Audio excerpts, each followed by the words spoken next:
How to log out of Twitter or X. Hey everyone, welcome back to our channel. In this video I will guide you on how you can log out of Twitter, so make sure to watch the video till the end.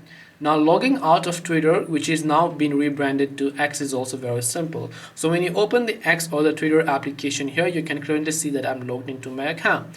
But if you want to log out and if you come to the profile page, you tap the profile icon, you go to anywhere here, you don't see the logout button. So where is the logout button? Well, the logout option is a little bit hidden. For this, just tap the profile icon from the top left, go to settings and support, and go to settings and privacy.